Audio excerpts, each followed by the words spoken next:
प्रदेश के बांदा में आज प्रदेश सरकार के होमगार्ड एवं कारागार राज्य मंत्री के द्वारा बांदा मंडल कारागार का निरीक्षण किया गया। निरीक्षण के दौरान राज्य मंत्री के द्वारा कारागार के पार्कों का निरीक्षण करते हुए जेल के अंदर साफ सफाई की व्यवस्था और अन्य चीजों का निरीक्षण करते हुए जेल के अंदर बंद सभी कैदियों को कंबल एवं गर्म कपड़े का वितरण करने का काम किया गया। राज्य मंत्री के कारागार निरीक्षण के दौरान जिला अधिकारी सहित जनपद के तमाम और अधिकारी मंडल कारागार में मौजूद रहे। राज्य मंत्री ने जेल के अंदर बंद कैदियों से मुलाकात करने आने जाने वाले लोगों से सुविधा और असुविधा के विषय में जानकारी ली। वहीं एक बच्चा भी अपने पिता से मिलने आया था तो मंत्री जी ने उनसे बात की और कहा कि अपने पिता को समझाना कि ऐसे काम न करे कि जेल के अंदर आना पड़े। वहीं सभी संपूर्ण निरीक्षण और वितरण के बाद जब राज्य मंत्री जी से बात की गई तो उन्होंने बताया कि प्रदेश के जेलों के हालात बदल रहे हैं। इतना ही नहीं, जेल के अंदर बंद कैदी भी अपने आप को बदलते हुए नजर आ रहे हैं।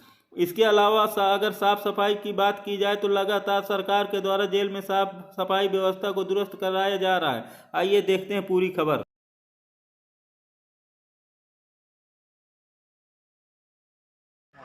बच्चे हो बेटा जो भी हो पूछना सबसे।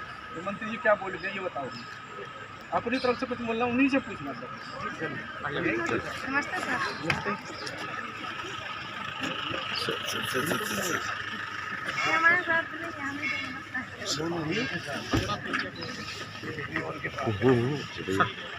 कौन है तुम्हारा पहले आए हो मिलने बहुत दिन से आते पापा से ये नहीं बोलते पीछे का मोबाइल कभी दिन में बोलना अपने पापा से बोलना। मंत्री जी बोल के जो है क्या बोलोगे पीछे ज़्यादा हाँ छूट के जाना है बा बेटे बा बोलना अपने पापा से, ठीक है। हम कैदियों को गर्म कपड़े और कंबल का वितरण करते हैं। पिछली सर्दियों में 37,500 गर्म कपड़े, कंबल और इनर वितरण किए थे हमने। इस वर्ष भी कंबल का और इनर का वितरण कर रहे हैं। हम अपने जहां हम जा सकते हैं वहां हम जा रहे हैं, क्योंकि हर जेल में 100-150 जैसी संख्या है वैसी 60, 70, 80, 100, 200 बंदी ऐसे हैं जिनसे उनके परिजन कोई मिलने नहीं आते सालों से। उनके पास पहनने वाले कपड़ों की कमी रहती है और सर्दी से बचाव के लिए प्रतिवर्ष हम कर रहे हैं। और ये भी एक अभियान चला करके हम अभी यहाँ कंबल और इनर वितरण किया है। फिर इसके बाद चित्रकूट जा रहे हैं, उसके बाद नैनी जाएंगे और साथ साथ में कैदियों के साथ संवाद भी करते हैं।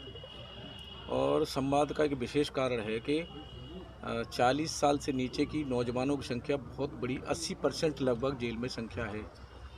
नौजवान हमारा भविष्य है, हमारे देश का, हमारे प्रदेश का। किसी भी कारण से देश का, प्रदेश का भविष्य न बन पाए तो हर नौजवान अपने घर का भविष्य है। पर इतनी बड़ी संख्या नौजवानों की जेल में है तो क्यों है? इसलिए उनके साथ संवाद करके उनको परिवार से कनेक्ट जब करते हैं तो तमाम कैदी भावुक होते हैं। और उस समय हम उनसे संकल्प कराते हैं कि दोबारा जेल से बाहर जाने के बाद कोई गलती नहीं करनी है, कि आप जेल में आए, परिवार संकट में रहे। उस समय सभी कैदी संकल्प करते भी हैं। यहाँ भी जितने कैदी संवाद में थे सब ने संकल्प किया है। हम मानते हैं कि सभी ना कर पाएँ तो 10%, 20%, 30% अगर कैदी की सोच बदलती है और वो क्राइम से बचते हैं, अपराध की दुनिया से बचते हैं, तो ये बहुत बड़ी उपलब्धि है। साथ साथ हम सुंदरकांड हनुमान चालीसा भी बाँटते हैं। उसके पीछे का कारण ये है कि कैदी आपस में साल, 6 महीने, 2 साल, 4 साल, 6 साल जब रहते हैं जेल में तो उनके पास में बाहर की दुनिया से कट होते हैं, कोई चर्चा नहीं होती, तो आपस में एक दूसरे के केस की चर्चा ही करते हैं।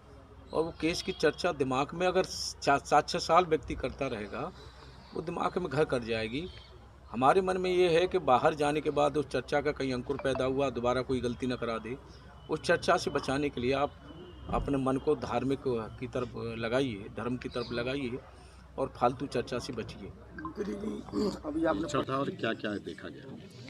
देखिए, जेल मैनुअल के तहत हमें हर महीने कम से कम एक निरीक्षण करना होता है, हमको और कप्तान साहब को संयुक्त रूप से।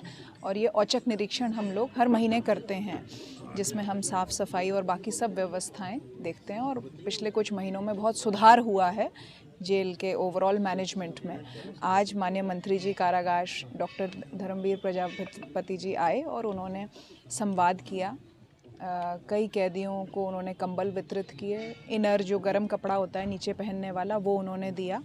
और उनके संवाद में जो सबसे इम्पॉर्टेंट जो मुख्य बात थी वो ये थी कि जब कोई भी कैदी यहाँ से बाहर निकल के जाए तो अपने व्यवहार में तो वो सुधार करेगा ही, लेकिन उसका व्यवहार इतना उत्कृष्ट होना चाहिए कि अपने जैसे 10 लोगों को वो प्रेरित करे और उनकी ज़िंदगी में भी सुधार हो पाए, जिससे कि उनको भी कभी भी जेल में ना आना पड़े और अपने परिवार को, अपने देश को, अपने समाज को कष्ट ना देना पड़े।